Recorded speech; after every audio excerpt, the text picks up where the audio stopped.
Case का नाम है महेंद्र प्रसाद वर्सेस बिंदु देवी। इलाहाबाद हाई कोर्ट की यह जजमेंट है। इसके अंतर्गत हस्बैंड वाइफ रहते हैं, हस्बैंड वाइफ अलग हो जाते हैं, 23 साल तक वो अलग रहते हैं और महिला द्वारा कोई भी केस फाइल नहीं किया जाता पुरुष को लेकर कि मुझे मेंटेनेंस चाहिए, मुझे कुछ भी चाहिए, ऐसा कोई भी डिमांड नहीं है जैसे दूसरे केस में होता है। बट हस्बैंड द्वारा एक केस फाइल किया जाता है 23 साल बाद, मतलब अभी हाल में, कि मुझे डिवोर्स चाहिए क्योंकि मेरे साथ मेंटल क्रूरल्टी हो रही है, कि मुझे डिवोर्स चाहिए, मेरे साथ मेंटल क्रूरल्टी हो रहा है और वह इमोरल रिलेशनशिप में है, किसी अदर पर्सन के साथ वह मार्केट जाती है, घूमती है, फिरती है और मेरा नाम खराब हो रहा है। अब मैं चाहता हूँ कि मैं अलग रहने लग जाऊँ, वो भी सेपरेट हो जाए, मैं भी सेपरेट हो जाऊँ और हम अलग रह जाएं और एक प्रॉपर तरीके से हमारा डिवोर्स हो जाए। तो इस केस को इलाहाबाद हाई कोर्ट में फाइल किया गया।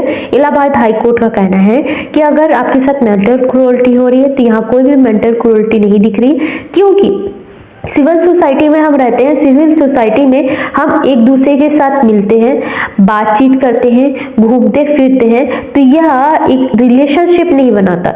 यह आसपास के लोगों के साथ हम जब रहते हैं तो हमें रहना पड़ता है और हमने खुद देखा है कि जब वह महिला किसी और के साथ घूम रही है तो वह गलत तरीके से कोई भी रिलेशन नहीं दिख रहा है, वह ओनली मार्केट जाती है, घूमती फिरती है और घर आ जाती है। तो इसका मतलब यह नहीं है कि वह इमोरल रिलेशनशिप है। अगर इमोरल रिलेशनशिप है, ऐसा जब उनका किसी के साथ अफेयर है, तो आपको पहले प्रूव करना होगा। आप एलिगेशन के रूप में कभी भी डिवोर्स फाइल नहीं कर सकते। और मेंटल क्रूरल्टी के अंतर्गत किसी के साथ सोसाइटी में घूमना, बातचीत करना और उनके साथ में रहना एक मेंटल क्रूरल्टी नहीं होगा, क्योंकि हम सिविल सोसाइटी में तो हर किसी का अधिकार है, हर किसी के साथ बात करें, घूमे फिरे।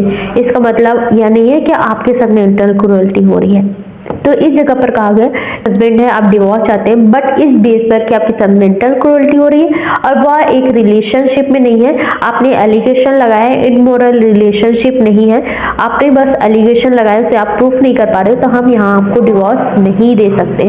तो इस केस में डिवोर्स नहीं दिया गया क्योंकि हस्बैंड प्रूफ ही नहीं कर सके।